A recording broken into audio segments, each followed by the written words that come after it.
set a challenge from a fellow chair to have this meeting done in 35 minutes. So we'd better start. And seeing it's 1 o'clock, I'll call the last meeting in 2020 of the District Plan and Regulation Committee to order.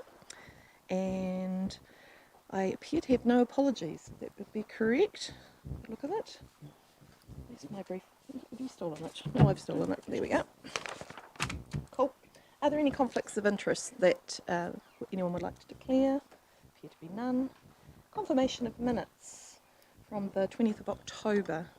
Taking that everyone has read the minutes. Does anyone have any additions or corrections or would like to move? Councillor Mealings moves. Councillor Atkinson seconds. No discussion. Any... Councillor Doody. Sorry, there's no name tags. That's all. I can't see the name. Oh, you've turned yours around. Sorry. You were there and you're not recorded? No. Oh, indeed. Thank you. Are you in the attendance? Because at that point you weren't part of the committee. Is that right? Okay, well, so we can get that rectified. Thank you.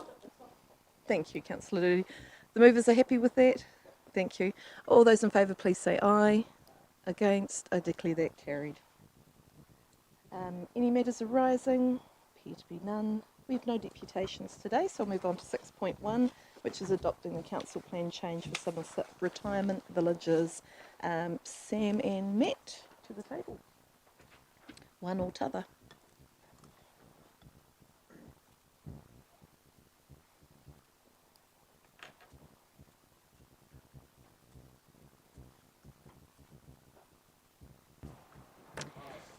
Good afternoon, councillors. I would take the report for determining an operative date for the private plan change 29 Somerset Villages Ringera Limited as read. I do, however, point to section 2C, which requires correction as it should state the 16th of January 2021 and not 2020. As stated in section 3.5, a resource consent has been lodged for retirement village as a discretionary activity, and for particular interest, 65 car parks, 20 for staff and 45 for visitors, has been provided with a total of 564 car parks for the village, which I note is above the threshold provided within our district plan. I welcome any questions and thank you. Any questions from the team? Just one quickly from me, Sam. I've read through the decision, but I just wondered if you could give a quick summary of any additional conditions that were put onto the resource consent. So in terms of the plan change, it was adopted, but it had a couple of things that needed to be amended. For one, there was a missing rule in terms of esplanades, consequential numbering changes that occurred, and there was some other bits and pieces in terms of wording that needed to be clarified, but otherwise for the most part it was how it was presented to us. Thank you. Is there anyone who'd be prepared to move or any further questions? Councillor Mealings? Sorry? Would ask one question. So I note that there was discussion obviously with regard to the NPSUD and the outcome that we got out of this was that we did get them to provide some car parks. So if this was under our old district planning, or under the operative district plan without the NPSUD, how would that have compared? They wouldn't breach any rule. They've provided above the threshold. Brilliant. Thank you. I'm prepared to move.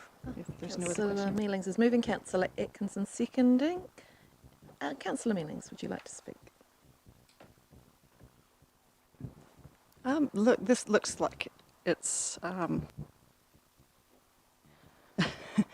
looks to be a rather thorough process that's gone through. They've worked through issues and have gone above and beyond what they had to do. And this is a facility that we need in our district and we need in this area. And I'm sure that it will provide some great housing options for our elderly going forward and some good employment prospects. So bring it on. Councillor Atkinson. Any further speakers?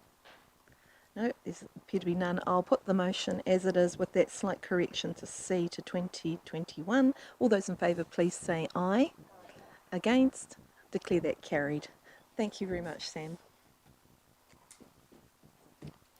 Right, moving on to portfolio updates. District plan, I don't think there's anything that needs to be said. We've been working very, very hard, but I do want to thank the entire committee and everyone who's participated in that exercise. It's been a very, very thorough exercise to get it to the point we've got it now, and I'm looking forward to working on the adoption of the draft and the notification in 2021. Councillor Mealings, do you have anything to add? Thank you. Councillor Redman, Regulation Civil Defence. Thank you, Madam Chair. 3 or 4 areas I'll comment on. The first one is planning.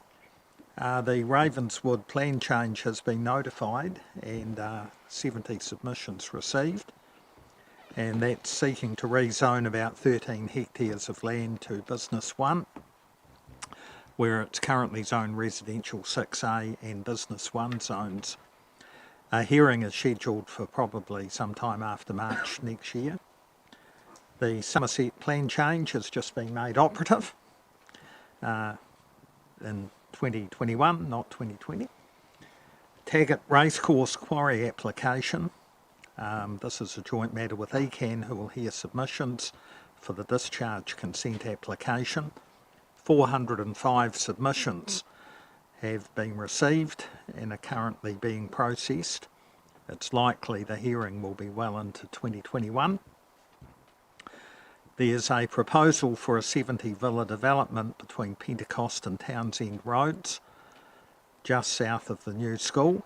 The development looks like it's aimed at retirement and near retirement audience. The Lime Living consent is almost ready to go to the Commissioner addressing his final concerns. The last point is interpretation of a small amount of short duration shading on a neighbour. Building control. Building activities picked up. The team members have now been pulled back from Selwyn to help with the workload.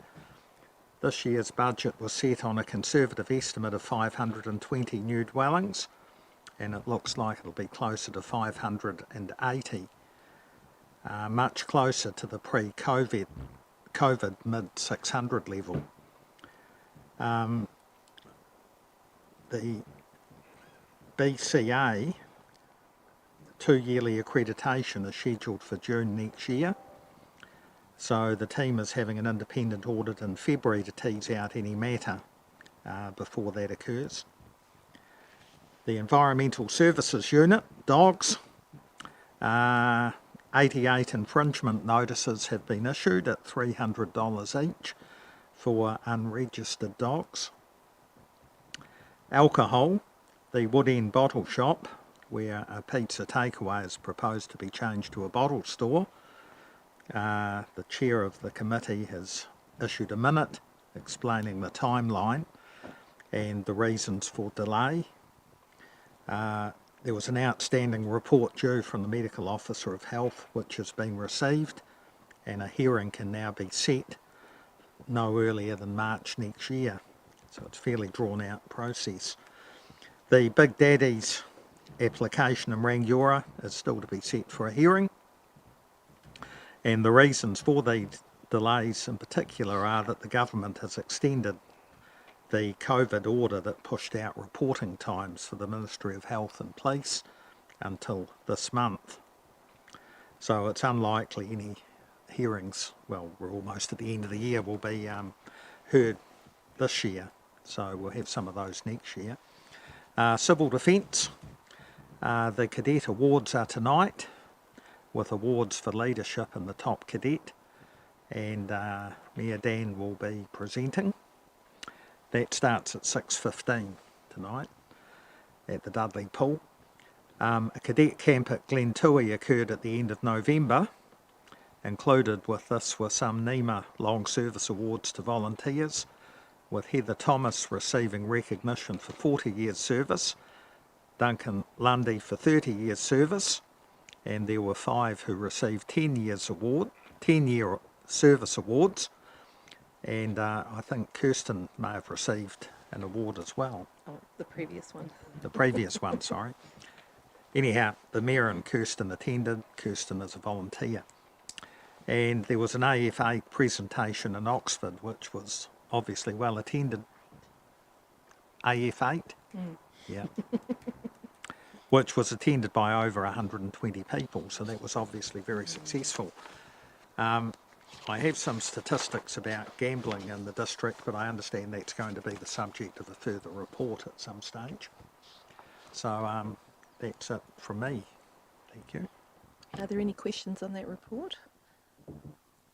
Appear to be none. Thank you very much for that report. 7.3, that portfolio report's been moved to the council meeting. And I have no questions. I have no urgent general business. Just before closing the meeting today, I'd like to recognise that it's Nick Harrison's final DPNR meeting today, and I want to thank you very much, Nick, for all your sage advice and for your help through the years with all the matters in district plan and before that in ESU. You've served us very, very well in the council, and we will miss you as part of DPNR. So I'd like to offer a round of applause for Mr. Harrison. Would you like to say anything? Not particularly, Oh, thank right. you. Mr. Mayor, sorry. Just briefly, we've had the opportunity to say a few words just last week because we had a handover of controllers, but I'd like to share with those comments that you've done a very fine job working for us over these number of years in the particularly difficult area of council. The regulatory side where you're having to tell people that they can't do things is never easy. I think you've always dealt with people really well, and showed real technical competence in the advice that you've given us over that time as well, and your many hats that you've worn through that time. So look, just to thank you for your service. We will miss you and wish you and Shona well with the future, but also recognising that broader civil defence role you've also held for the last, I think it's 10 years, which we acknowledged on Friday with that handover to Matt. So thanks, Nick, for all that you've done. We really appreciate it. And also Oxford Ahoka Community Board, you've served in as in the advisor role in recent months too. So appreciated what you've done there. Thank you, Madam Chair. Thank you very much, Nick. Right, with that I will declare the meeting closed and thank you for your attendance.